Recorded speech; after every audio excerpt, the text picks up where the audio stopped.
সজনে ডাঁটা, আলু আর বড়ির ঝোল মানেই বাঙালির দুপুরের এক তৃপ্তিদায়ক খাবার।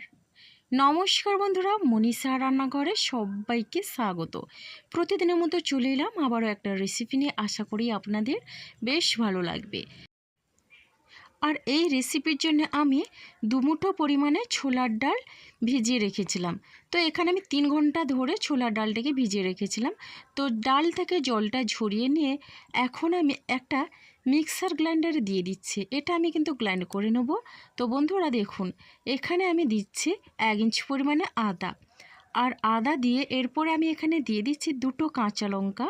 আর এটা কিন্তু সম্পূর্ণ নিরামিষভাবে আমি রান্না করব। তো খুবই সাধারণ একটা রেসিপি, কিন্তু খেতে লাগে একেবারে অসাধারণ। অল্প পরিমাণে জল দিয়ে আমি এটা গ্রাইন্ড করে নিলাম। এটা একেবারে মিহি পেস্ট করে নিয়ে একটু দানা দানা রেখেছি, তাহলে কিন্তু বড়াগুলো খেতে বেশ ভালো হয়। এবার দেখুন, একটা বোলের মধ্যে নিয়ে এখানে বড়ার মধ্যে স্বাদ অনুসারে লবণ আর কালারের জন্য হলুদের গুঁড়ো দিয়ে এখন এখানে দিয়ে দিচ্ছি খুবই সামান্য পরিমাণে গোটা সাদা জিরে। এরপরে এখানে দিয়ে দিলাম একটা কাঁচা লঙ্কা কুচি। কাঁচা লঙ্কা কুচিটা আপনারা চাইলে দিতেও পারেন, আবার নাও দিতে পারেন। তবে একটু কাঁচা লঙ্কা কুচি দিলে কিন্তু বড়ার মধ্যে বেশ ভালো লাগে খেতে। এখন আমি চামচ দিয়ে বেশ ভালোভাবেই কিন্তু এটা মিশিয়ে নেব।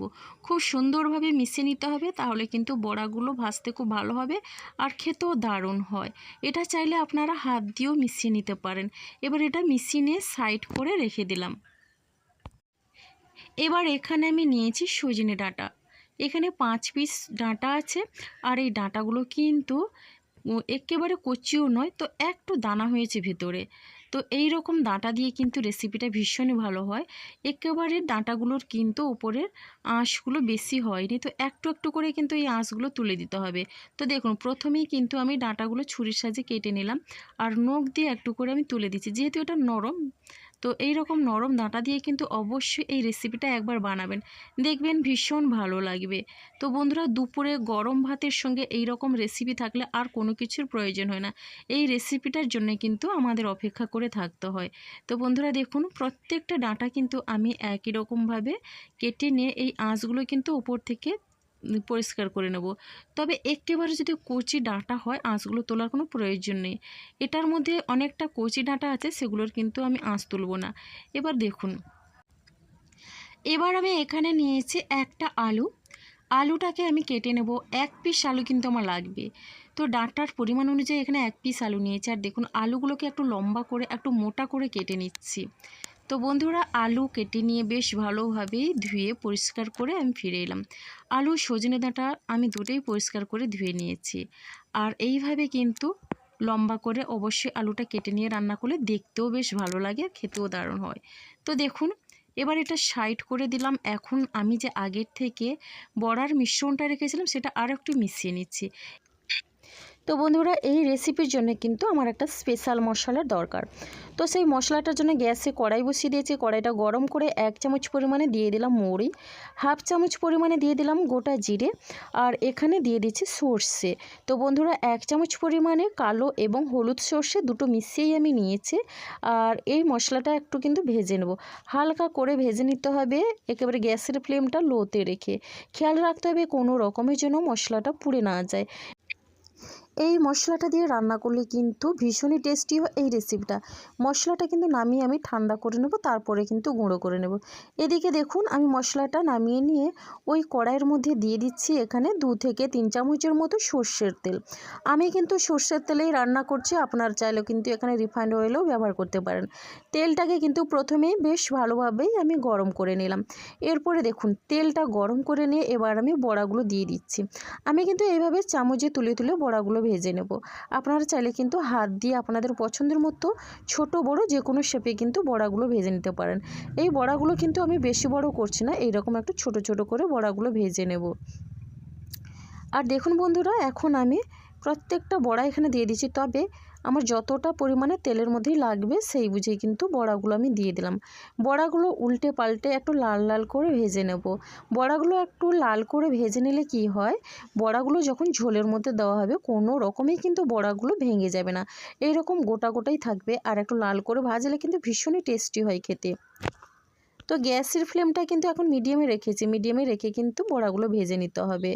তো বন্ধুরা এখন তো শীতের শেষ গরমের শুরু, তো তাই এই সিজনে বড়া দিয়ে আলু আর সজনে ডাঁটার এই রেসিপিটা একবার বানিয়ে খান, ভীষণই তৃপ্তিদায়ক একটা খাবার। বড়াগুলো ভেজে নিয়েছি, এবার আমি তেল ঝরিয়ে বড়াগুলো তুলে নিলাম।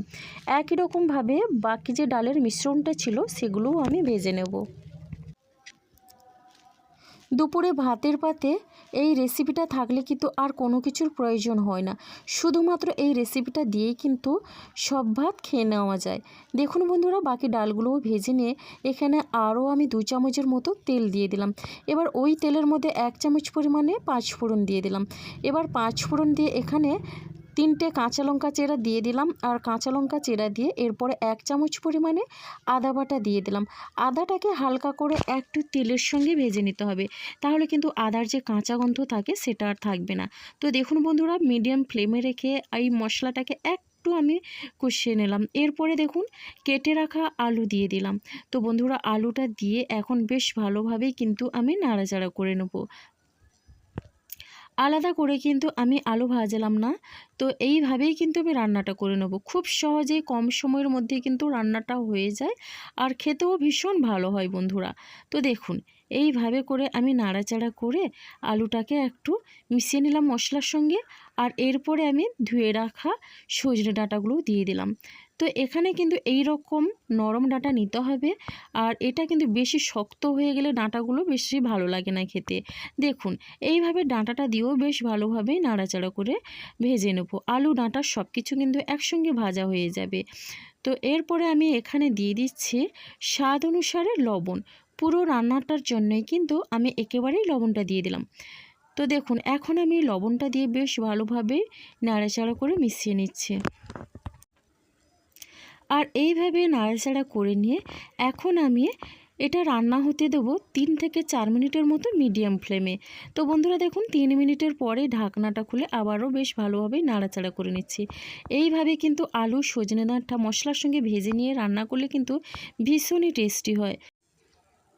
আর দেখুন বন্ধুরা, এখানে আমি দিয়ে দিচ্ছি একটা মিডিয়াম সাইজের টমেটো এইভাবে আমি কেটে নিয়েছি। আর অবশ্যই টমেটো দিতে হবে, টমেটো না দিলে কিন্তু এই রেসিপিটা একেবারে অসম্পূর্ণ। তো দেখুন বন্ধুরা, টমেটো দিয়ে বেশ ভালোভাবে আমি নাড়াচাড়া করে নিলাম।